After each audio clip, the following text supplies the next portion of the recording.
Un secret qu'on essayait de vous interroger, qu'on vous l'a proposé, et on n'est d'ailleurs pas les seuls. Vous avez fini par dire oui. Pourquoi? Est-ce que vous avez un message? Est-ce qu'il y a quelque chose qui vous tient à cœur en ce moment? Non, je pense que, si vous voulez, on connaît beaucoup plus de choses maintenant que ce qu'on en connaissait il y a quelques semaines. Que donc la plupart des questions que vous posiez ou que les autres posaient étaient des questions de spéculation, d'opinion, et que je suis pas devin, je suis un praticien, et que moi ce que j'aime, c'est accumuler les données réelles, tangibles, pour pouvoir travailler et voir comment les choses fonctionnent. Ça m'intéresse pas de deviner ce qui pourrait se passer, ça m'intéresse pas. Voilà. Et donc je pense qu'il était nécessaire pour moi de tenir les gens au courant de ce qu'on fait, parce que quand même c'est ce pays qui paye pour ma recherche, qui paye pour ce que je fais. Et donc c'est normal qu'ils soient tenus au courant. Et donc maintenant je pense que on sait beaucoup plus de choses, on comprend beaucoup plus de choses, y compris un certain nombre de points qui paraissent moins polémiques. On est arrivé à une espèce de délire polémique qui est complètement surréaliste. Il y a quelques semaines, si vous voulez, on a un peu sorti de ça. Les uns et les autres reprennent un peu raison, donc on peut peut-être en parler de manière. Mais c'est peut-être aussi pour ça que vous avez envie de parler. Est-ce que vous n'en avez pas assez de ces polémiques ou... Non, franchement, je m'en fiche. Mais alors, ça m'indiffère à un point qui est troublant. Vraiment? Ah oui, complètement. Bon, on va y revenir, mais vous n'avez jamais eu de doute pendant toute cette longue période? C'est pas la question. Il n'y a pas un médecin qui n'ait pas de doute. Il n'y a pas un chercheur qui n'ait pas de doute. Il n'y a pas un chercheur qui n'ait que des certitudes. C'est pas raisonnable. Bien sûr que tout le monde a des doutes. Tout le monde. Je suis sceptique. D'ailleurs, on me l'a beaucoup reproché. Je suis sceptique par nature parce que je suis un scientifique. Il n'y a pas de scientifique qui soit pas sceptique. Quand on cesse d'être sceptique, on a basculé dans la religion. On arrête d'être un scientifique. Un scientifique est toujours prêt à remettre les choses en doute. Mais vous avez suscité des passions presque comme si c'était une religion. À un moment, il y a des choses qui ont besoin de changer. Il faut qu'il y ait quelqu'un qui les incarne. C'est moi qui, j'ai pas fait exprès. Si c'est moi qui l'incarne, je l'incarne. Vous n'avez pas fait exprès, mais ça vous déplaît pas? Ni ça me plaît, ni ça me déplaît. C'est pas. Chacun cherche l'estime où il veut. Moi, c'est pas là que je cherche l'estime. Je cherche l'estime de moi-même, et je suis assez exigeant comme ça. Pas besoin des autres. Voilà. Il y a une chose sur laquelle j'aimerais qu'on commence, c'est quand même la chloroquine, parce que c'est aussi, vous êtes associé à Marseille et à la chloroquine. Cette semaine, Édouard Philippe a lancé son plan de déconfinement qui sera en fait extrêmement strict, assez peu déconfiné finalement. Ses mots exacts, c'est de dire on ne peut pas complètement déconfiner parce que, je le cite, trouver un traitement est aujourd'hui une hypothèse incertaine. Est-ce que le traitement existe, comme vous avez semblé le démontrer ici à Marseille, ou est-ce que, comme le dit Édouard Philippe, le traitement n'existe pas, ou c'est une hypothèse incertaine? Écoutez, je sais pas, c'est trop jouer sur les mots. Ce que nous, on a fait depuis le départ, si vous voulez, les choses étaient assez simples initialement. Si vous voulez, ce virus, d'abord, avec les Chinois qui l'avaient. Donc les premiers tests qu'on avait sur ce virus, c'est avec les Chinois qui les avaient. Les Chinois ont publié assez tôt, d'ailleurs, dans un très bon journal, en février, ont publié, écoutez, voilà, il y a 2 médicaments qu'on a testés qui marchent in vitro, c'est-à-dire dans les cultures cellulaires. La chloroquine d'un côté, et d'autre part le Remdesivir, qui est un médicament qui est un médicament de Gilead, qui n'est pas manufacturé, qui n'est pas un médicament disponible. Et donc leur conclusion était de dire, écoutez, on va commencer à traiter les gens à chloroquine parce que c'est disponible, c'est pas cher, et que finalement on peut traiter les gens avec ça.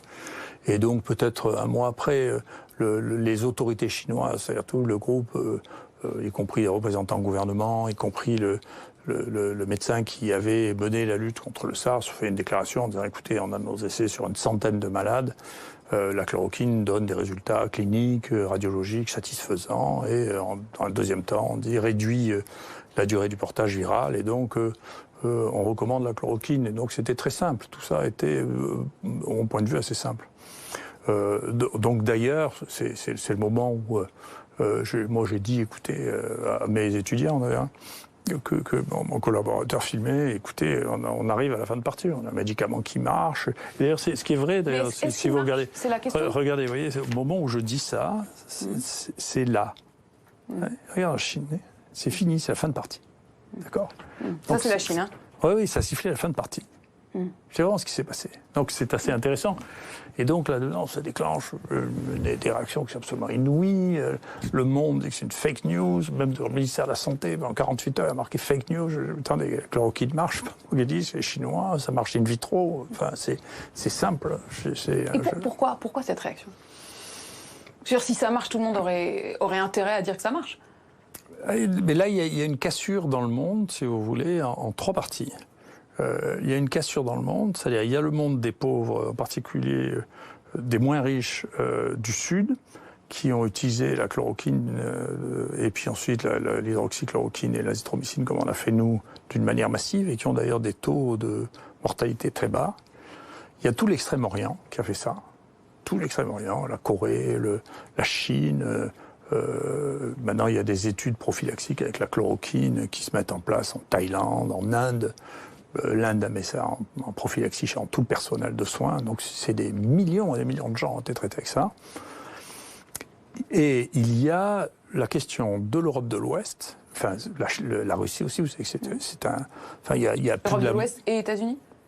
Europe de l'Ouest et en partie les États-Unis, si vous voulez, qui ont une position qui, de mon point de vue, est influencée par les gens qui, depuis une vingtaine d'années, travaillent sur les molécules nouvelles pour le sida ou pour les hépatites chroniques, qui ont pris cette habitude d'avoir des essais thérapeutiques, de faire des essais thérapeutiques, d'ailleurs, et de faire des essais thérapeutiques avec des molécules nouvelles, qui ont pris en particulier avec Gilead.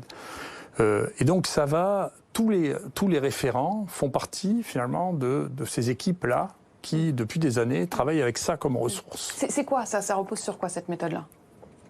Non, après les méthodes d'analyse, c'est autre chose. Simplement, l'idée, si vous voulez, qui est une idée générale, hein, qui n'est pas spécifique à ça, c'est que nous avons vécu 1 siècle et demi d'avancées technologiques, d'augmentation de l'espérance de vie, de nouveaux médicaments en permanence, et que cette idée-là est une idée qui n'est plus tellement vraie. C'est-à-dire que des médicaments qui révolutionneraient maintenant l'espérance de vie, il n'y en a pas beaucoup. C'est pas sûr qu'il y en a, il restera des niches, hein, les cancers jeunes, graves. Pour le reste, vous voyez, les pays pauvres actuellement sont en train de nous rattraper en termes d'espérance de vie. Ça veut dire que vous estimez qu'en fait, ils continuent à chercher des trucs nouveaux, alors que vous dites au fond, on a déjà ce qu'il faut ?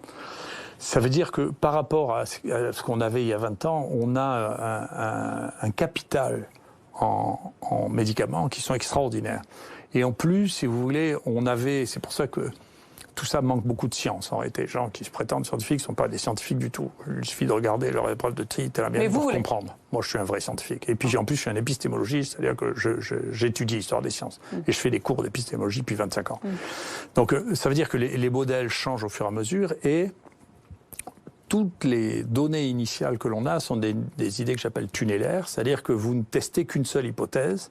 Et parce que vous n'avez testé qu'une seule hypothèse, vous ne pensez pas qu'il y ait d'autres hypothèses valides. Je vous donne un exemple. Par exemple, les antibiotiques sont, pour l'essentiel, des molécules qui sont faites par les microbes pour se battre entre eux. Et donc, on a testé ces molécules contre les bactéries, tout en temps contre les champignons. Alors, c'est des champignons ou des bactéries qui sécrètent ça. Mais pendant des années, on ne les a jamais testées contre les virus. Donc, on ne savait pas que ça marchait contre les virus. Maintenant, on se rend compte qu'il y a un tas d'antibiotiques qui marchent contre les virus. En fait, on manque de créativité, quoi. Oui, et puis on a cette vision qui est une vision tunnelaire, et puis surtout ce modèle que nous avons développé, le modèle technologique, est aussi un modèle économique. C'est-à-dire, qu'est-ce qu'on fait des médicaments qui ont été découverts depuis plus de 20 ans et qui rapportent plus d'argent ? Les génériques, qu'est-ce qu'on en fait ? Personne ne va payer pour faire ces études, ça ne va pas rapporter d'argent. Celui qui va développer l'étude ne va pas gagner d'argent avec parce que tout le monde pourra en produire en Inde ou en Chine et que ça ne coûtera rien du tout. Et que donc tout notre modèle scientifique et économique est basé sur un modèle qui est le développement de nouvelles molécules qui, dans un certain nombre de cas, est complètement obsolète. Ça veut dire que c'est une histoire financière quand même.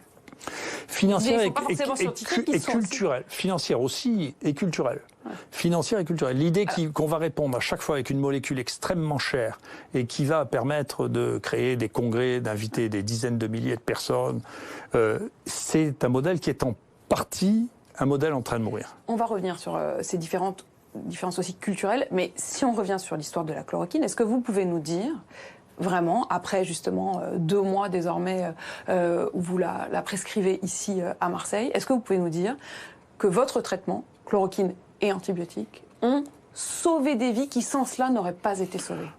Si vous voulez, tout est toujours très difficile à prouver. Ce qu'on peut dire, c'est que nous, on a comparé notre étude à toutes les études publiées. d'accord ? Alors, on fait des appariements entre les cas, comme nous, on a beaucoup de cas, parce qu'on a 3000 personnes qui ont été traitées avec ça, on peut les apparier à toutes les séries publiées. Donc, il y a une série qui a été publiée, par exemple, parce qu'on ne parle plus du lopinavir, mais enfin, c'était une des branches au départ, dont les gens pensaient que ça allait... Eux ont publié une étude contre placebo. On a comparé leur étude. Dans le placebo, ils ont 25 morts. Nous, quand on ajuste, on en a 8 en face sur 100. Donc vous avez 8% et 25% de morts sur des patients qui sont ajustés sur la sévérité, l'âge et le sexe, qui sont les choses. On dit, mais vous avez des gens jeunes, etc. Bien sûr. Mais on peut sélectionner une partie qui est identique à la partie publiée. La différence, on a 3 fois moins de morts. Je ne sais pas ce que c'est qu'une différence significative. C'est pas marginal. Après, Remdesivir, on a essayé de le comparer, mais enfin, c'est une étude qui, en soi, est une étude tellement fantasque. Donc, grâce à votre traitement, vous avez 3 fois moins de morts. C'est ça ce que vous dites. Votre traitement a permis qu'il y ait 3 fois moins de morts. Et puis, des gens qui, sans votre traitement, seraient morts. Oui, et puis encore une fois, vous savez, je crois qu'il ne faut pas confondre. Oui. Il y a une chose, je vous assure, il ne faut pas confondre ce qu'on dit à la télévision, nous maintenant, ce qu'on dit dans les journaux, ce que disent les gouvernements et ce que font les médecins. Parce que ce n'est pas pareil.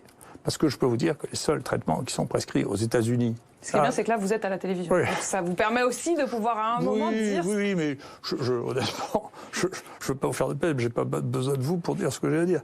Non, mais on est là. Si vous voulez, c'est que les seuls traitements qui sont utilisés aux États-Unis, c'est l'hydroxychloroquine et l'azithromycine. C'est les seuls médicaments qu'utilisent les médecins. Il y a un institut de sondage qui sonde tous les médecins du monde. Dans 57% des cas, ils utilisent l'azithromycine et la chloroquine, que vous le recommandiez ou pas. Mais alors, en France, mais attendez, en France, on prescrit pareil. Moi, j'ai les données de la CNAM, c'est-à-dire des médicaments qui sont vendus. On a vendu à partir du moment où c'est fait, ça a été vendu un nombre de traitements absolument considérable en ville. Et encore plus à Paris qu'à Marseille. Donc... Ce que vous nous dites, c'est qu'en fait, les dirigeants, et notamment l'autorité du médicament, ont dit attention, ils ont pris leur distance avec ce traitement, mais que dans les faits, les médecins vous suivent. Les médecins, ils ont toujours soigné les malades. Vous ne pouvez pas dire aux médecins de ne pas soigner les malades. Enfin, c'est contraire au principe même de la médecine. Les médecines du temps d'Hippocrate ou du temps de Galien, et déjà, ils donnaient quelque chose aux gens qui étaient malades. Quand vous êtes malade, vous allez voir un médecin, vous n'allez pas repartir en disant on peut rien faire pour vous, attendez chez vous de voir si vous êtes insuffisant respiratoire. Enfin, c'est pas un acte médical. Le médecin, il doit soigner les malades. C'est son truc. Donc tous les médecins, quand on leur dit écoutez, il y a quelque chose qui donne des résultats et qui ne présente pas de risque, puisque c'est des médicaments les plus banals du monde. Vous êtes sûr de ça ? Non mais écoutez, vous rigolez.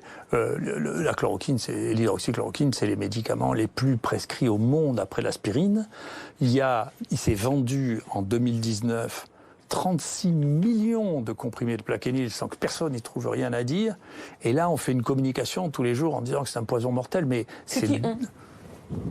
Je ne sais pas, il faut demander au directeur de la NSM comment il en est arrivé là. Pourquoi il n'a pas dit c'est une fake news ? Il aurait dû dire c'est une fake news, c'est pas possible. C'est qu'il ne connaît pas un médecin praticien. Parce qu'il n'y a pas un médecin praticien qui pense ça. Pourquoi les médecins ne passent ? Parce qu'il n'y en a pas un qui le croit. Tous les médecins ont déjà prescrit du plaquenil dans leur vie. Tous les médecins connaissent des gens qui ont des maladies inflammatoires, polyarthrite rhumatoïde ou un lupus, qui sont traités par ça. Il y a donc ils ne suivent pas l'autorité. Mais on ne peut pas la suivre. Quand on vous dit qu'un truc est un poison mortel qui tue et que vous avez une série là qui est online, hein, dans laquelle les gens ont étudié 900 000 personnes traitées par hydroxychloroquine. Aux mêmes doses que celles que vous avez utilisées. Aux mêmes doses. Et bien sûr, c'est des doses que moi j'utilise depuis des années. C'est les doses qu'on utilise pour les lupus, pour les arthrites rhumatoïdes.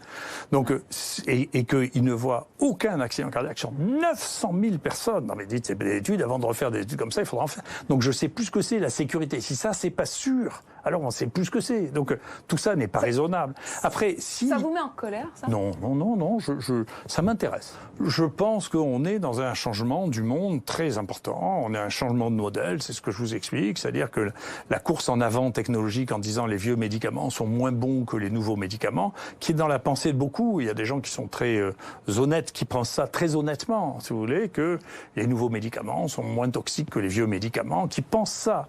Mais c'est une opinion. Ils ont besoin d'une croissance d'entreprise, d'une logique d'entreprise. Oui, on est dans une logique qui a été la logique de l'Europe et des États-Unis depuis le 19e siècle. C'est sa logique, c'est une course en avant technologique avec des brevets qui durent très peu de temps, qui veut dire que dès qu'on a découvert, il y a aussi une réflexion à avoir sur la durée des brevets. Si les brevets ne durent que 20 ans, il faut trouver une nouvelle molécule pour faire de l'argent. Est-ce que ça met en danger la vie des gens? Est-ce que ce que vous démontrez à l'instant sur l'aspect presque économique d'une espèce de course en avant vers des nouveaux brevets, peut-être la question même du principe de précaution, est-ce que ça met en danger la vie? Ou est-ce que ça empêche de soigner? Je ne sais pas. Le principe de précaution dans cette analyse a une certaine logique, si vous voulez. J'aurais peut-être pas dit ça il y a 10 ans, si vous voulez. Maintenant, je pense ça. C'est-à-dire que on est dans une société où, en dehors des crises, si vous voulez, les gains à espérer en espérance de vie sont très faibles. Donc, avant de changer quelque chose, il faut bien réfléchir parce que les bénéfices à espérer sont très faibles. Et donc, toute la question du risque, c'est une question du bénéfice. D'accord ? Donc, si vous êtes dans une situation, ce qui est le cas, on est dans une situation de plateau en termes d'espérance de vie, c'est plutôt les pauvres qui nous rattrapent, si vous voulez, et bien sûr l'Extrême-Orient qui commence à avoir une espérance de vie un peu plus longue que la nôtre. Dans cette situation-là, que vous disiez, écoutez, moi je suis dans le principe de précaution parce que pourquoi prendre des risques alors que j'attends pas de gains significatifs, je le comprends. Le problème des crises, c'est que c'est pas comme ça. Le problème dans les crises, c'est qu'il faut accepter de prendre un certain nombre de risques parce qu'il y a quelque chose de nouveau et qu'on ne sait pas le gérer. Et que donc, il y a une certaine incertitude au moment où on fait les choses qui est naturelle. Est-ce que ça veut dire que les pays que vous décrivez d'Europe occidentale se sont embourgeoisés en quelque sorte? Surtout, ils sont morts plus que les autres, hein. Beaucoup plus que les autres. Ah, vous regardez la mortalité par Covid dans les pays, c'est l'Europe de l'Ouest qui a le record du monde. Et il n'y a pas une question peut-être de géographie ou de température? Je ne crois pas, je ne sais pas quoi. C'est spectaculaire, c'est la première fois que dans les pays les plus riches qu'il y a la plus forte mortalité quand même. Hein. Et ça, c'est à cause du traitement? Pour l'instant, c'est surtout à cause de pas de traitement. C'est-à-dire, on est les seuls à pas avoir traité aussi. Hein. Donc les autres, ils ont détecté, traité. Hein. Donc nous, on a décidé qu'il ne fallait pas traiter à un bout d'un moment. Si vous voulez, c'est tous ceux qui ont traité ont une mortalité inférieure à l'autre. Mais ce que vous nous dites est quand même très grave. Ça veut dire que vous estimez qu'il y aurait beaucoup moins de morts aujourd'hui si on leur avait prescrit? Les 15 pays dans lesquels la mortalité est la plus forte, c'est que des pays de l'Europe de l'Ouest et les États-Unis. Il n'y en a qu'un qui est au milieu pour des raisons qui sont un peu complexes dans les 15, qui est l'Iran, dans lequel c'est contrôlé maintenant pour les mêmes raisons. Ils ont distribué la chloroquine comme des malades, ils ont contrôlé la maladie. Mais vous nous avez dit, je suis médecin, je veux traiter, j'ai un malade devant moi, je veux le traiter. Ça vous rend pas dingue de voir que on a le traitement, enfin en tout cas à vos yeux, le traitement il existe, il pourrait permettre moins de morts et on ne le fait pas? J'ai dit comment je traitais les gens. Encore une fois, si vous réalisez pas qu'il y a 57% des médecins du monde qui utilisent ce traitement, que c'est le seul qui est utilisé aux États-Unis, il paraît même, je sais pas si c'est sur votre télévision, là, que Agnès Buzyn a prescrit à un producteur de télévision. Donc c'est quand même que j'ai une influence sur la prescription qui est notable quand même. Enfin, je sais pas si c'est vrai. Enfin, ça vous devez vous en réjouir quand même, non? Oui, parce que ça veut dire, ce qui est compliqué, c'est que, je l'ai déjà vu, parce que j'ai fréquenté le ministère quand même, dans ma vie, il y a une espèce de déconnexion obligatoire qui se fait entre le cœur de métier que l'on a et les fonctions qu'on occupe. Et donc je suis content pour elle qu'elle soit restée un médecin. Parce que face à un malade qui vous dit, écoutez, je suis malade, qu'est-ce que je fais? Si vous voulez, de redevenir un médecin et de ne pas le traiter en ministre, mais en médecin, c'est bien. Vous aviez des doutes, visiblement. Le message que vous passez, c'est qu'un médecin qui devient ministre, il perd le cœur, il perd l'intuition, et il passe du mauvais côté, quoi.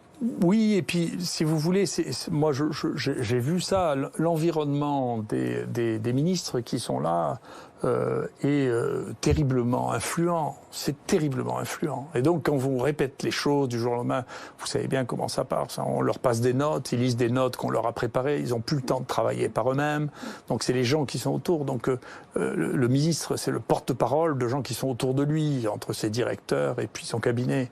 Et donc, si vous voulez... Olivier Véran, il est médecin aussi. Est-ce qu'il l'est encore, à vos yeux? Je sais pas. Encore une fois, lui, je pense qu'il est... Je vois pas difficilement comment il pourrait être une exception totale, si vous voulez. Il est prisonnier de ça, pour vous?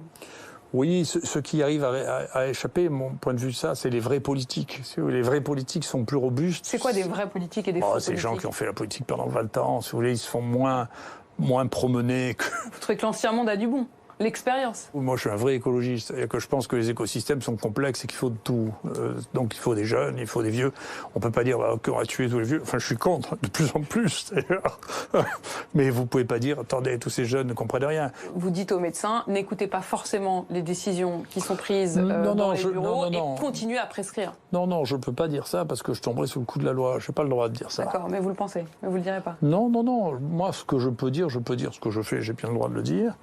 J'ai le droit de m'exprimer scientifiquement parce que ça, on est protégé depuis le Moyen-Âge, les universitaires, dans une liberté de parole qui est protégée, qui est inscrite dans la Constitution. Personne ne peut toucher ça. C'est inscrit dans la Constitution, la liberté de parole des universitaires. Et donc, bien entendu, comme universitaire, je peux dire un peu ce que je veux, y compris sur les bêtises. Il y a beaucoup de gens qui en disent des bêtises. Hein. Vous avez le sentiment d'en avoir dit beaucoup, des bêtises ? Non.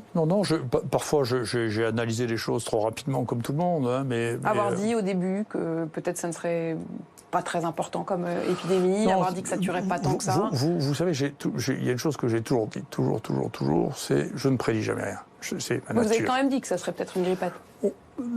J'ai jamais employé le mot grippette, y compris quand les gens ont voulu me le faire utiliser, je leur ai fait barrer parce que c'est pas un mot que j'emploie. Donc c'est pas quelque chose qui existe.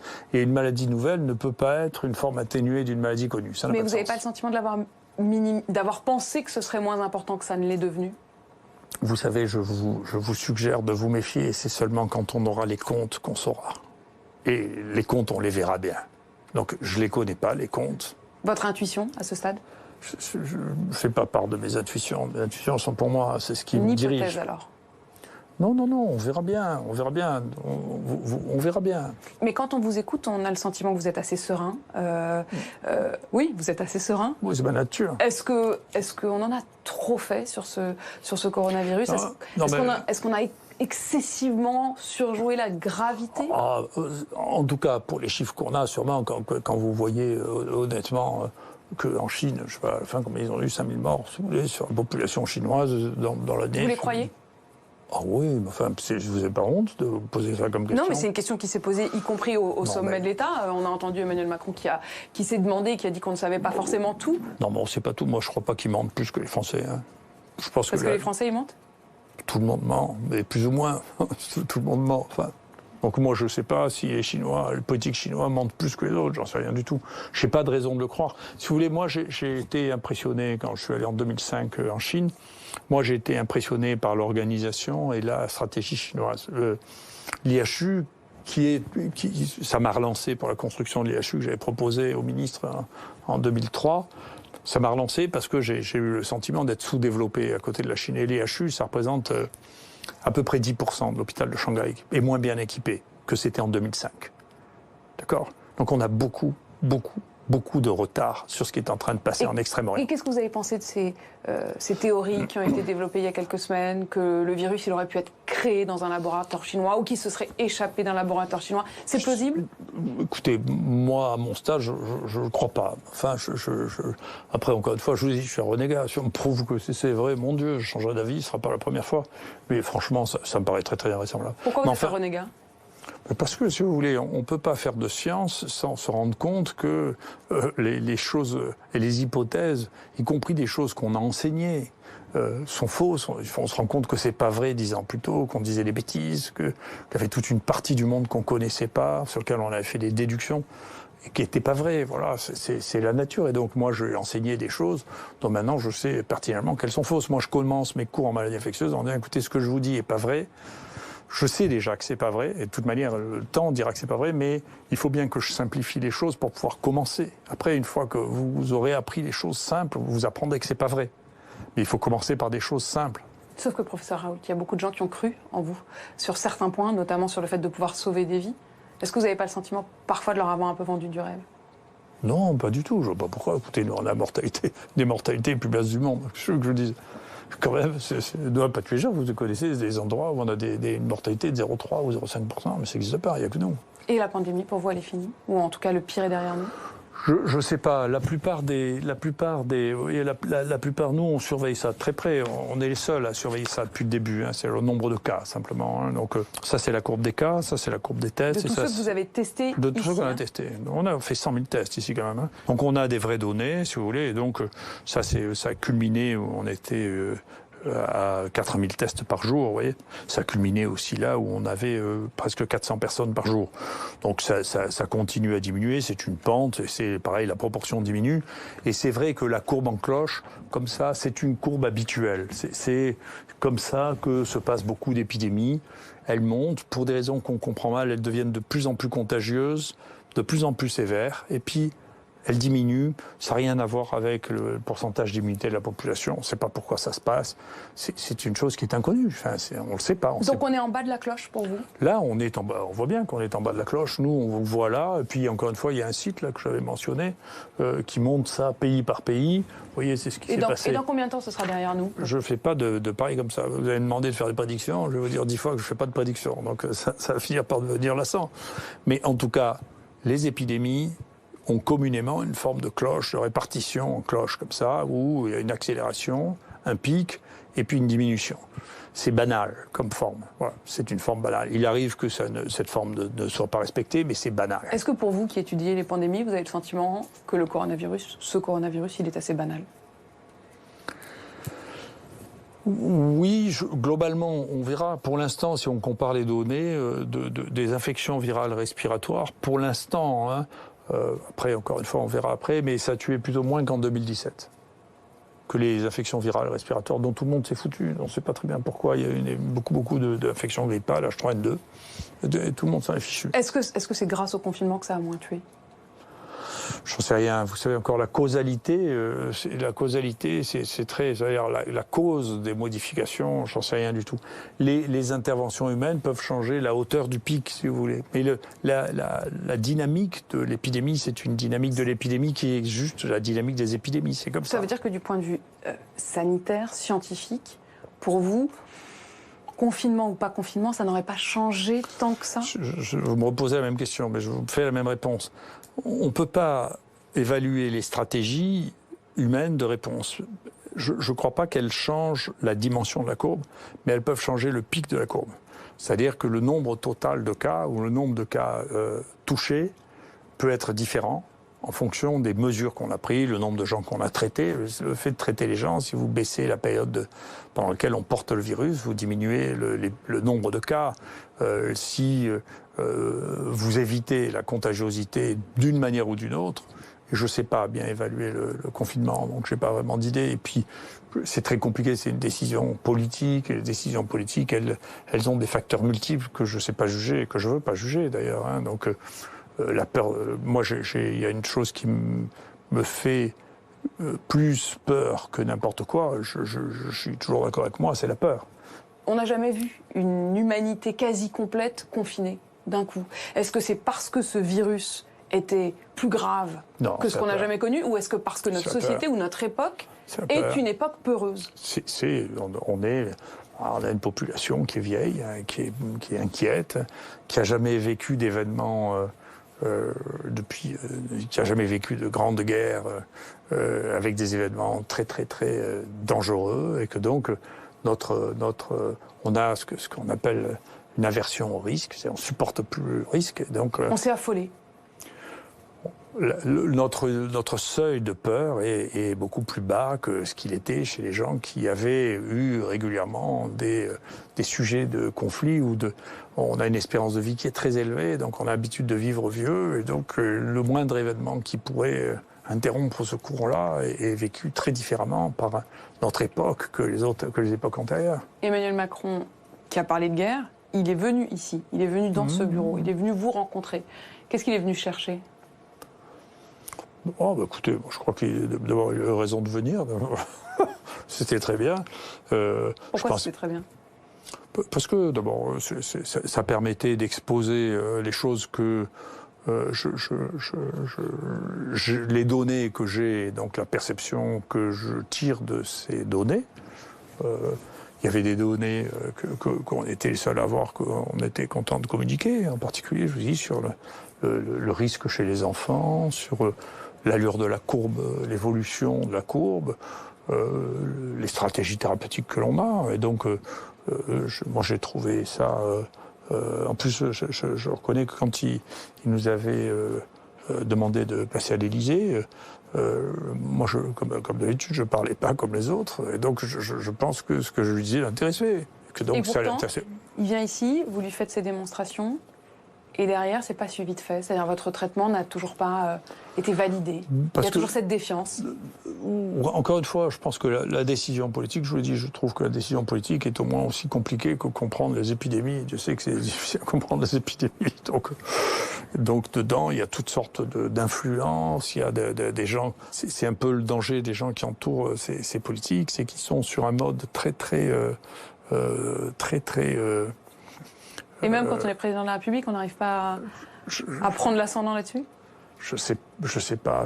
Encore une fois, le métier de politique, moi j'ai vu vraiment le champ politique en action, c'est un métier difficile. Donc c'est un métier complexe. Moi, j'aurais jamais voulu faire un truc pareil. Hein. Mais quand il était ici, vous avez eu le sentiment qu'il était convaincu ? Je crois qu'il était intéressé, je crois qu'il comprend très bien. Enfin, c'est un homme intelligent, ce sera une surprise pour personne. Il comprend très bien. Quand on lui dit quelque chose, il comprend très bien. Après, comment il transforme ça en politique, c'est le métier des politiques. Ça, c'est pas le mien. Voyez. Donc, on ne sait pas tout. On s'est rendu compte que le pays n'était pas prêt à subir une crise. Oui, et puis l'organisation, l'entraînement, le personnel a peur. Il est comme tout le monde, le personnel. Nous, ils ont des entraînements tous les mois, on les entraîne, donc les gens sont entraînés, comme à l'armée, si vous voulez. Donc les gens sont entraînés. Quand ils sont entraînés, ils n'ont pas ces réactions de peur. Sinon, les gens sont affolés, et vous avez les techniciens qui sont affolés, les infirmiers sont affolés, s'ils n'ont pas l'habitude. D'accord ? Là, on vient de faire, pour le personnel de soins, on vient de les tester pour regarder s'ils avaient des anticorps, et on leur a montré qu'ils n'avaient pas plus d'anticorps que toute la population environnante, en dépit du fait qu'ils ont vu défiler 5000 personnes qui avaient le coronavirus. Donc on les a bien gérés. On a géré leurs risques. Ce que vous nous dites, c'est que dans ce bâtiment où vous êtes en contact en permanent avec des malades, parce que vous les testez, parce que vous les traitez, le personnel soignant, pourtant, n'a pas contracté la maladie davantage que le reste de la population. Oui, bien sûr. Bien sûr. Et non seulement sur les tests qu'on a fait au fur et à mesure, pour regarder par PCR s'il y a le virus, mais maintenant, il y a des techniques sérologiques qui fonctionnent, et on a testé pour regarder s'il y a des anticorps. Et donc, ce qu'on appelle la séroprévalence, c'est la présence d'anticorps chez les gens, elle est de 3%. Comment vous l'expliquez ? C'est que, d'abord, c'est pas d'une contagiosité extrême, d'une part, et que d'autre part, les mesures de sécurité qu'on a prises ici étaient efficaces, et qu'on sait, nous, traiter les maladies contagieuses, on sait le faire. Vous nous dites que le coronavirus n'est pas d'une contagiosité extrême, je reprends vos mots. Oui, tout à fait. Ouais. Mais de manière, vous voyez bien, si à la fin... Mais alors, pourquoi on en fait tout cela ? Non, mais j'en sais rien, il faut demander aux sociologues. On est une société qui, avant, elle était au bord de la crise de nerfs, maintenant, elle est en pleine crise de nerfs. Moi, j'ai passé mon temps à dire la société est au bord de la crise de nerfs, maintenant, elle est passée de l'autre côté du bord, elle est en pleine crise de nerfs. Vous voyez bien. En pleine crise de nerfs. On est plus en pleine crise de nerfs qu'en crise épidémique ? Non, mais honnêtement, si un jour on se met à réfléchir sur l'histoire de l'hydroxychloroquine, qui est quand même l'histoire, moi, la plus fantasque que j'ai jamais entendue en médecine, de ma vie. D'accord ? C'est-à-dire un médicament qui existe depuis 80 ans, qui a été prescrit peut-être à un tiers de la population du monde, qui en France est vendu à 36 millions de pilules par an, et d'un coup, il y a toutes les autorités qui commencent à dire que c'est un truc épouvantable, criminel, qu'on va mourir tous d'arythmie cardiaque parce qu'on prend ce truc. C'est le truc le plus fantasque que j'ai jamais vu. J'ai jamais entendu parler d'un truc aussi fantasque que ça. C'est inouï. Inouï. C'est incroyable. Comment on a pu croire et comment même on a pu véhiculer cette histoire. Comment se fait-il que personne soit tourné vers son médecin généraliste en disant « c'est vrai que ce truc, c'est un poison terrible ». Enfin, tout le monde a prescrit ça. Comment il est possible de faire une crise de nerfs de cette nature-là, et bien qu'on est dans la crise de nerfs. On peut plus. Moi, je l'ai vu chez un de mes amis qui était venu pour nous aider et qui a fait une bouffée délirante. De peur. De peur ? De peur. Mais comment vous l'expliquez que tout d'un coup on a dit stop ? Il faut lire la littérature, vous savez, il faut lire la littérature de la guerre. C'est comme ça que ça se passait. Dans la guerre, vous avez les gens qui regardez, lisez l'histoire, vous verrez les gens qui font les crises de nerfs de peur. Et ensuite, il y a les gens qui en deviennent fous de peur. Je voudrais comprendre, vous avez dit, en fait, le coronavirus n'est pas d'une contagiosité extrême. Je reprends votre mot. Est-ce que vous estimez que... Non, mais je vais vous donner une idée de la contagiosité. Les maladies les plus contagieuses que l'on ait connues, c'est, pour l'instant, c'est la rougeole et la variole. Voilà, ces maladies extrêmement contagieuses. Pareil, de manière essentiellement, en grande partie respiratoire et manuelle. On estime que ce qu'on appelle le R0, qui est une fantaisie mathématique, mais c'est pour donner un chiffre qui permette de comprendre, est quelque chose qui se trouve entre 12 et 20. C'est-à-dire que pour chaque cas que vous avez, en période épidémique en particulier, vous avez entre 12 et 20 personnes qui vont être contaminées secondairement. D'accord. Là, ce qu'on connaît pour ce virus, ça se situe entre 2 et 2,5. D'accord. Donc, c'est pas la même, du tout la même engeance. Donc, d'ailleurs, vous voyez bien qu'à la fin, vous ferez le compte, il y aura moins de cas qu'il y a eu de grippe l'année dernière ou l'année d'avant. Donc, si vous voulez, il y a deux choses qui comptent dans ces maladies. Un, leur contagiosité. Alors, elle est un peu en fonction des endroits. Elle est plus ou moins contagieuse, mais enfin, elle a une contagiosité qui n'est pas négligeable. Et une mortalité qui est... on verra bien quand on fera les comptes à la fin, c'est-à-dire quand on aura mesuré en particulier les anticorps, pour savoir quelle est la proportion de la population qui a fait une maladie découverte. On verra bien, mais... Et puis, d'autre part, il y aura des mauvaises surprises aussi, parce que dans les gens qui ont été asymptomatiques, il y a des gens qui ont des lésions et qui auront peut-être en souffrir à l'avenir. Donc, l'histoire n'est pas finie, deuxièmement, la contagiosité n'est pas un truc on ne s'est pas retrouvé avec 70% de la population infectée. Enfin, il y a des maladies qui donnent ça, quand même. Et donc... eh bien, voilà, c'est une maladie dont la contagiosité n'est pas extrême et dont la mortalité, pour l'instant, n'est pas une mortalité extraordinaire. Il faut dire une chose, ça, moi, je veux le dire sans arrêt, c'est que on a fait des progrès là dans la réanimation à cette occasion-là qui sont absolument spectaculaires. C'est magnifique, c'est des faits. Mais vous parlez des anticorps. Il y a eu ce doute sur la pérennité et la résistance des anticorps. Non, mais enfin, il y a des gens qui ont des opinions sur tout et des doutes sur tout. Mais enfin, c'est une maladie infectieuse aiguë. Quand vous êtes guéri, vous êtes humain. Et quand vous êtes humain, vous avez des anticorps. Voilà, ça veut dire que quand on a eu le coronavirus, on ne l'a plus? Oui, jusqu'à preuve du contraire, oui. Pour vous, c'est bon, on est débarrassé si on l'a eu? On est débarrassé. Il y aura peut-être ce qui est une autre question, sont les séquelles, en particulier la fibrose pulmonaire. Ça, c'est une autre paire de manches. Là, on va mettre un plan là-dessus pour regarder ça, de manière à ne pas passer à côté. Parce qu'il y en a, et que donc, on a un coup d'avance sur les autres, si j'ose dire, comme souvent, parce qu'on avait fait des scanners à beaucoup de gens, et qu'il faudra probablement reprendre ça, pour voir ceux qui, grâce à nos amis radiologues, le professeur Jacquet, Gobert et leur équipe, qui ont été des gens merveilleux dans cette équipe-là, parce que ce qu'on leur a demandé de faire, ça dépasse l'entendement. Donc il y a le moment où vous imaginez, quand on est 388 personnes à la journée, ce qu'il fallait faire, c'est faramineux. On voit des lésions chez les gens qui n'avaient pas de symptômes, et donc on ne sait pas comment ça va évoluer. On n'en sait rien. Voilà. Et là-dessus, vous avez une crainte? Et là-dessus, j'ai une attention, au moins. C'est pas mon mode d'être craintif, mais je suis attentif. C'est-à-dire, il y a quelque chose, il faut voir ce qui se passe. Voilà. Ça, c'est important. Voilà. Est-ce qu'il peut y avoir un vaccin? Est-ce qu'il va y avoir un vaccin? Et quand? Vous voyez, là encore, vous me demandez de faire de la prédiction. J'en sais rien. Si vous voulez, je ne sais même pas si cette maladie existera encore l'année prochaine. J'en sais rien du tout. Après, si vous voulez, les vaccins, c'est encore plus compliqué que les épidémies. Parce que les vaccins, pour faire des vaccins, on peut toujours faire des vaccins. Il faut faire attention. Là, il y a quelques essais qui montrent qu'il y a un papier qui dit, attendez, dans les vaccins, il y a des choses qui donnent des effets secondaires très importants. Il faut faire attention à ne pas faire des vaccins comme ça à la sauvage. Si vous voulez, il ne faut pas faire ça. Il faut les évaluer réellement. La sécurité, il faut vraiment l'évaluer correctement, pas faire de bêtises. Donc c'est un pari considérable de faire un vaccin. Donc il faut déjà trouver un vaccin. Encore une fois, ça ne me paraît pas insurmontable parce que pour les maladies aiguës, en général, on arrive à faire des vaccins.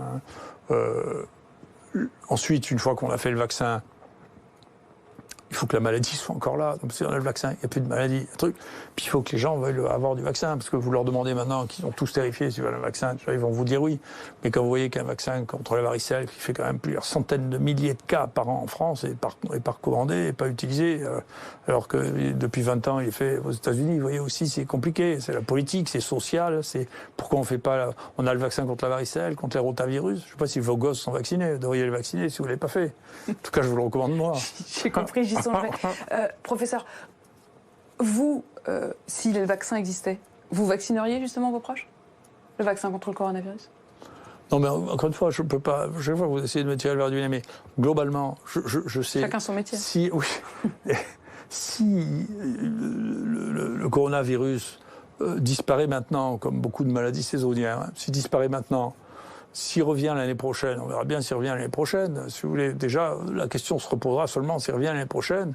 Et donc, moi, je ne suis pas spéculatif, je ne sais même pas. Si on a regardé le SARS, ça s'est arrêté en juillet 2003, puis il n'y en a plus jamais eu.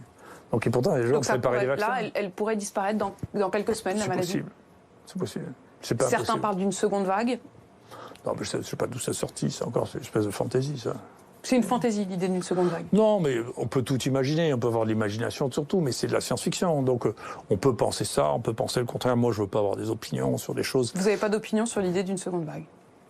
J'ai l'opinion que, si vous voulez, des infections respiratoires dans lesquelles il y a des secondes vagues, il n'y en a pas. Donc, je ne vois pas pourquoi il y en aurait pour celle-là, quoi. Non, les gens font un peu un fantasme sur la grippe espagnole. Donc, ils se fixent. Mais la grippe espagnole, c'est le grand guignol qui sert à faire peur aux gens, si vous voulez. Donc, ils sont morts d'infections bactériennes, les malheureux, parce qu'il n'y avait pas d'antibiotiques, surtout. Hein, c'est ça dont ils sont morts pour la grippe espagnole. C'est pas le cas.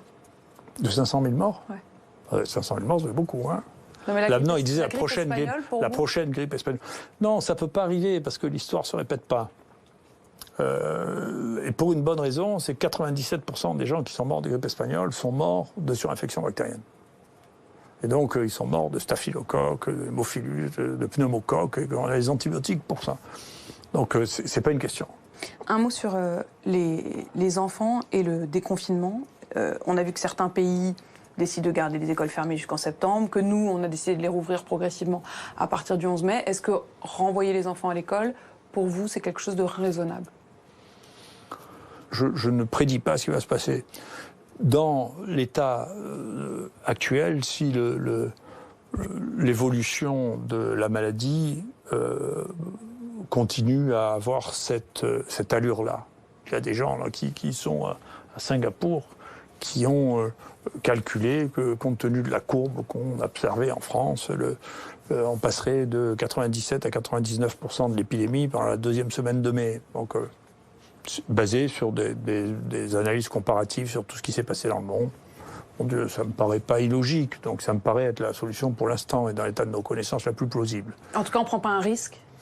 Non, et puis, si vraiment il se passe quelque chose, on peut toujours le changer. De toute manière, encore une fois, les enfants ne sont pas les plus, ni les plus sensibles, ni les plus malades, et que donc, là, au moins, on peut rassurer les gens là-dessus. C'est pas les petits qui vont être les plus malades et qui vont courir des risques plus importants. Donc, vous, en tout cas, vous n'auriez pas d'état d'âme. Je ne sais pas quel âge ont vos enfants, mais s'il fallait les renvoyer à l'école. Les enfants, ils ne vont plus à l'école. Vous n'auriez plus d'état d'âme. Petits-enfants, alors, peut-être? Les petits-enfants, oui. Donc, je ne suis pas inquiet. Mais ça ne veut pas dire que ma fille ne le soit pas. Mais moi, je ne serais pas inquiet, voilà. Je ne serais pas inquiet. Mais s'il se passe quelque chose, rien n'empêche de changer d'avis. Donc, si vous voulez, c'est difficile, encore une fois, parce que le processus décisionnel, le processus de la décision est très lent, très complexe. Encore une fois, tout le monde, je le sais bien, au niveau des ministères, au niveau tout le monde donne son avis, et donc la décision politique, c'est très difficile, et c'est long, et c'est complexe, si vous voulez. Et donc, on a l'impression que c'est quand vous avez cet énorme porte-avions, c'est le cas de le dire, vous voyez, a pris une direction, pour lui faire changer de direction, c'est compliqué. Pourtant, c'est assez simple dans notre situation. Sur les enfants, il y a une alerte qui a été lancée en Grande-Bretagne et en Île-de-France. Un petit nombre d'enfants, une vingtaine en région parisienne, entre 2 et 10 ans, qui présentent des syndromes graves, des douleurs abdominales aiguës, des troubles gastro-intestinaux, une inflammation cardiaque qui ressemble à une myocardite. Ça pourrait être, dit notamment les autorités de santé Grande-Bretagne, une complication du coronavirus. Est-ce qu'il faut prendre ce genre d'alerte au sérieux? Si vous voulez, les alertes, c'est les alertes, hein, c'est votre truc, c'est pas le mien. Hein. Globalement, les myocardites, qui sont des inflammations du cœur, sont des complications qu'on observe dans les maladies virales en général. Elles sont plus fréquentes dans ce qu'ont rapporté les Chinois que ce que nous avons vu, nous. On a vu très très peu de myocardites.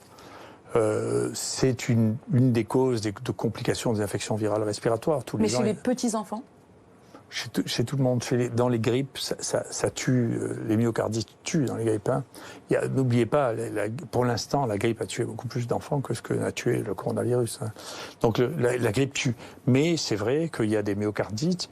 Et d'ailleurs, c'est une des raisons pour lesquelles nous, on est très attentifs aux myocardites, parce que s'il y a une myocardite qui meurt, si par malheur on lui a donné de l'hydroxychloroquine avant, on va dire que c'est l'hydroxychloroquine. Donc on est très attentif à ce qu'on ne foute pas sur le dos de l'hydroxychloroquine le fait qu'il y avait des myocardites. Donc il y a les myocardites dans cette maladie, il faut les surveiller, il faut être attentif. Les myocardites, il y a des gens qui meurent de myocardite.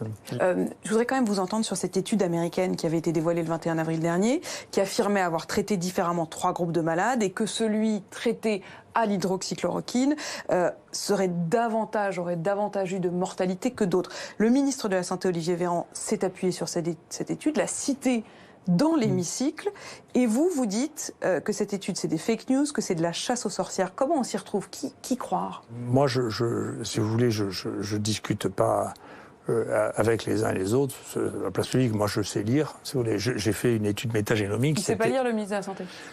Pas ça, c'est pas son métier. Mais vous entendez pas les critiques pour le coup, l'étude américaine elle a été faite par des médecins. Est-ce que vous entendez Non, mais ces c'est pas, pour l'instant, c'est pas une étude publiée, c'est un préprint qui est moderne, ce que nous on utilise aussi, c'est-à-dire que vous balancez sur un site une étude qui n'a été évaluée par personne. Et ensuite, vous avez les commentaires sur cette étude. Donc, si vous étiez une scientifique, vous regarderez, on a fait un commentaire, nous, extrêmement sévère sur cette étude. Ça n'est pas du tout une étude qui a été faite, là aussi, c'est une évolution technique. C'est de la saisie de données. C'est pas des médecins qui ont prescrit ça. Ils ont pris dans les hôpitaux de vétérans des données et il leur manquait le moment où on le prescrivait. Si vous prescrivez ça 48 heures avant la mort prévisible de quelqu'un, bien entendu, c'est pas pareil. Il y a une donnée qui était une donnée très très intéressante qui était dans leur travail, qui est le facteur prédictif de la mort. C'est la baisse de cellules qu'on a dans le sang, qui s'appelle les lymphocytes. Quand vous avez moins de 500 lymphocytes, la chance, le risque de mortalité est colossal. Et là, pratiquement, la mortalité était entièrement parallèle de la proportion de gens qui avaient des lymphocytes très bas, quel que soit le traitement. Donc on voyait bien que ce n'était pas le traitement qui avait modifié ça. Et ensuite, leur mortalité, c'est des choses qu'on ne voit jamais en France. Ils avaient des groupes de mortalité de 27%. Donc on ne sait même pas ce que c'est, cette mortalité. Il y a 2 autres traitements qui ont été évoqués récemment, notamment le tocilizumab, un anticorps monoclonal dont l'APHP, l'Assistance publique des hôpitaux de Paris, affirme, je le cite, qu'il améliore significativement le pronostic des patients avec pneumonie Covid moyenne ou sévère. Qu'est-ce que vous en pensez de ce traitement? La plupart des gens au monde, actuellement, quand ils veulent éviter que vous soyez contaminé, quand vous êtes exposé au Covid, disent c'est l'hydroxychloroquine ou la chloroquine. Il y a des millions, peut-être des centaines de millions de gens qui reçoivent ça. D'accord? C'est la raison pour laquelle il apparaît, on verra bien, mais en tout cas, on a des données préliminaires en Italie sur le fait que les gens qui ont un lupus, ou les gens qui ont une polyarthrite rhumatoïde ont beaucoup moins de Covid. Parce qu'ils étaient déjà traités? Parce qu'ils prennent du Plaquenil. Et donc, là, c'est ce que je lisais avant que vous arriviez, c'est pas fait exprès, il y avait un papier dans la nature dans lequel ils multiplient ça en Inde, ils multiplient ça en trucs de prévention. Donc ça, c'est la première période. C'est la première partie. Après, la même question se pose une fois que vous avez été exposé, pour éviter que le virus se multiplie. Alors, on parle de début de maladie. Donc le premier s'appelle prophylaxie, le deuxième s'appelle la prévention. Donc quand vous êtes là, vous êtes après exposition. Il y a une vraie question. Donc la question, c'est une question qui se pose actuellement. Est-ce qu'il faut donner ou est-ce qu'il ne faut pas donner? Pareil, l'hydroxychloroquine, la chloroquine, c'est des médicaments qui ne sont pas dangereux. C'est une vraie question à laquelle il faut qu'il y ait des études qui répondent. Vous savez que c'est ça. Vous y avez répondu dans les faits, vous l'avez prescrit? Non. Nous, on a testé que des gens positifs. Donc ça, c'est avant, c'est par la période d'incubation, entre le moment où vous êtes exposé et le moment où vous êtes malade, que vous soyez symptomatique ou pas. Après, la question, c'est quand vous êtes porteur du virus, qu'on détecte le virus, à ce moment-là, au début, la seule question, c'est le virus. Donc il faut donner quelque chose qui marche contre le virus. Et quelque chose qui marche contre le virus et qui ne soit pas dangereux, qui soit anodin. Je pense que c'est la raison pour laquelle tout le monde s'est excité contre l'hydroxychloroquine, parce que c'était les choses qu'on pouvait donner, c'est l'hydroxychloroquine et l'azithromycine, qui sont des traitements tellement banals qu'on peut donner ça, on connaît leur activité. Ça, c'est le début, c'est-à-dire vous faites une forme qui n'est pas très grave et qui est modérée. Alors, vous en êtes là. Et là, il y a du virus, on le mesure, il peut y avoir des quantités très très importantes. Et puis arrive, si vous n'êtes pas traité, il y a un certain nombre de gens qui vont guérir tout seuls, même si vous n'êtes pas traité. Et puis il y a des gens qui ne vont pas guérir tout seuls et qui vont faire des formes graves.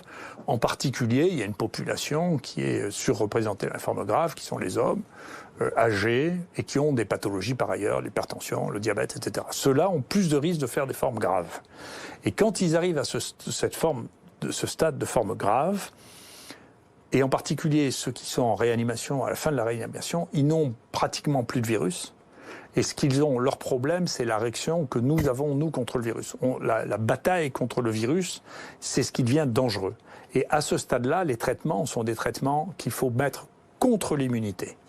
C'est là qu'intervient le tocilizumab. C'est là qu'il intervient, mais c'est là que l'hydroxychloroquine revient aussi, parce que bien sûr c'est un modulateur de l'immunité, puisque jusqu'à présent on l'utilisait pour les gens qui ont des maladies immunologiques et inflammatoires. C'est le traitement des maladies immunologiques et inflammatoires.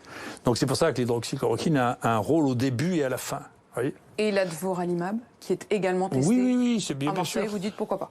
Oui, et puis pour vous dire la vérité, les gens l'utilisent bien avant d'avoir eu le droit de l'utiliser, comme le truc.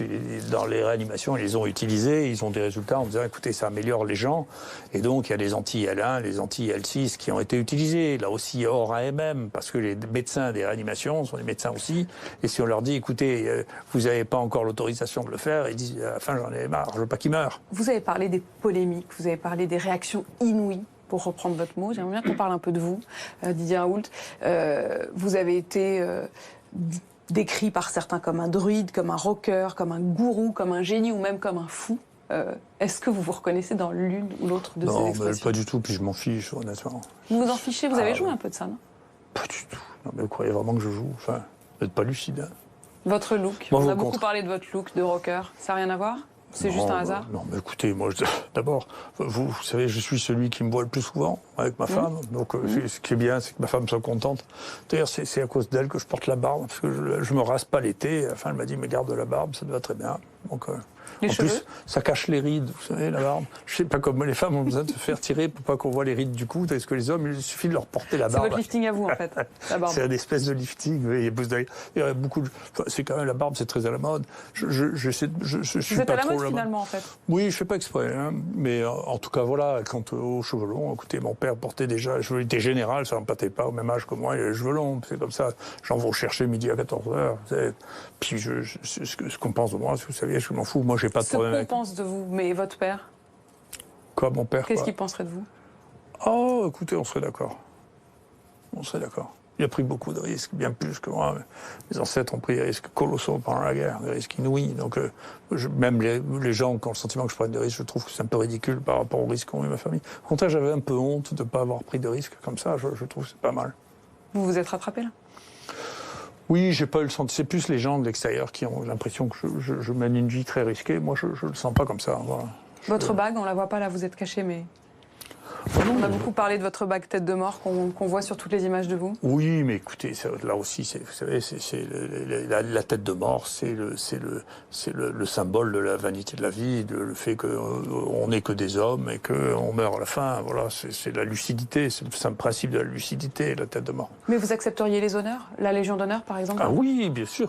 Bien sûr, je l'ai. D'ailleurs, je suis la 4e génération d'officiers de la Légion d'honneur. Je suis très fier. Ça, c'est une fierté, quand même. Oui, ben je m'inscris dans mon pays. Il est de temps en temps, il est étrange, mais j'adore mon pays. Je suis très content d'être ici.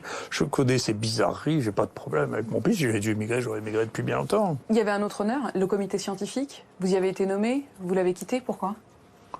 Écoutez, c'était pas mon écosystème, je peux pas vous dire plus, mais pas du tout, voilà. Donc j'étais pas à l'aise avec les gens qui étaient là. Oui, mais après c'est un peu facile de dire qu'on est seul contre tous, si on va pas avec les autres. Mais je suis pas du tout seul contre tous, mais vous rêvez, c'est un truc là, vous me prenez pour Robin des Bois, mais vous rêvez, enfin je suis pas seul contre tous. Encore une fois, vous voulez qu'il y ait plus de ça, il y a plus de la moitié des médecins qui sont si vous demandez à la population s'ils sont contre moi, vous rêvez, enfin je pense que vous n'êtes pas lucide.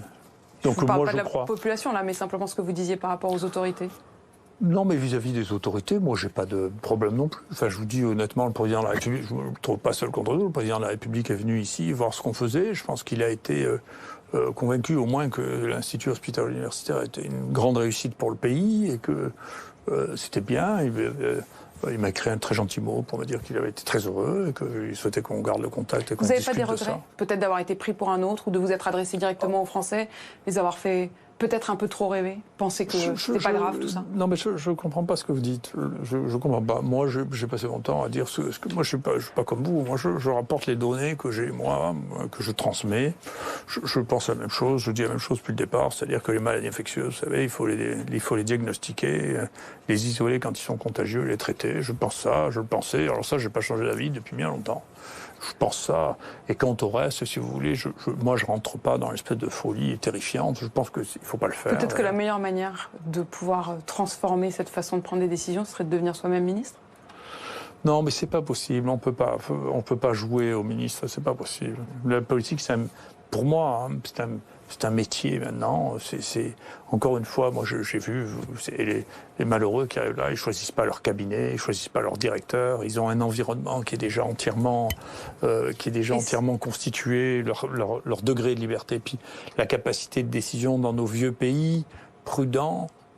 Est très difficile. Si vous voulez faire une loi, il faut passer au Parlement, puis au Sénat, parfois repasser au Parlement, puis le Conseil d'État. Et sur la suite et sur les inquiétudes des Français, vous, les semaines, les mois qui viennent, vous êtes pessimiste ou optimiste? En principe, la plupart des épidémies ont une forme en cloche, qu'on a l'air d'être à la fin de la cloche, ça ressemble à ça, et que donc pour la contagiosité de cette maladie, on a l'impression que les choses sont en train de se calmer comme on pouvait penser, c'était une des hypothèses vraisemblables, qu'elles se calmeraient au printemps, voilà, parce que ça arrive assez souvent quand même. Et la deuxième chose, c'est plus, effectivement, je suis plus attentif, moins aux histoires ponctuelles que vous racontez, que de savoir s'il va y avoir des séquelles de cette infection. Et ça, on le sait mal, on le sait pas, c'est une maladie nouvelle et qu'on ne connaît pas encore cet aspect-là. Est-ce qu'il y a un aspect que l'on ne connaît pas de séquelles après cet épisode immunitaire? Vous voyez, il y a une phase avant, puis il y a une phase virale, et puis il y a une phase virus et immunité, et puis il y a une phase immunité et plus de virus. Qu'est-ce qu'il y a après ça? Et ça, c'est une question qui, pour l'instant, n'est pas claire dans mon esprit. Merci beaucoup. On n'en est pas là. Merci Didier Raoult de nous avoir reçus dans votre bureau ici à Marseille. Très bien. Voilà donc pour cet entretien d'1 heure que vous avez pu suivre sur BFM TV. On va revenir point par point sur ce qui a été dit avec nos invités. Bonsoir Philippe Douste-Blazy. Vous êtes ancien ministre de la Santé, membre du conseil d'administration de l'IHU Méditerranée Infection, piloté par le professeur Raoult. Bonsoir Olivier Bouchot, vous êtes chef du service des maladies infectieuses et tropicales à l'hôpital Avicenne de Bobigny. Margot Defrouville est toujours avec nous, chef du service santé de BFM TV. Et merci à Bruno Jeudi de nous rejoindre. Bonsoir. Quel personnage, on vient de voir pendant 1 heure. Et c'est vrai, on rappelait juste avant cette interview que c'est un personnage qui est rare dans les médias, en tout cas les médias traditionnels, parce qu'il a sa chaîne YouTube, qu'il alimente régulièrement, mais c'est vrai que pour le reste, il est assez rare. C'est la raison pour laquelle cette interview menée par Apolline de Malherbe est un événement. Quel personnage? Alors il dit, les polémiques, je m'en fiche. Vraiment, Philippe Douste-Blazy? Non, mais moi, j'ai envie de répondre à tout sauf à votre question. Enfin, ça ne m'intéresse pas, les polémiques. Ce qui m'intéresse, je suis médecin, moi. Et j'ai été ministre de la Santé. Donc, mais vous le connaissez bien. C'est pour ça aussi que, que je vous pose cette question. Mais justement, pourquoi je le connais bien? Parce que je suis médecin et qu'il est médecin et qu'il a des résultats. Donc, 0,1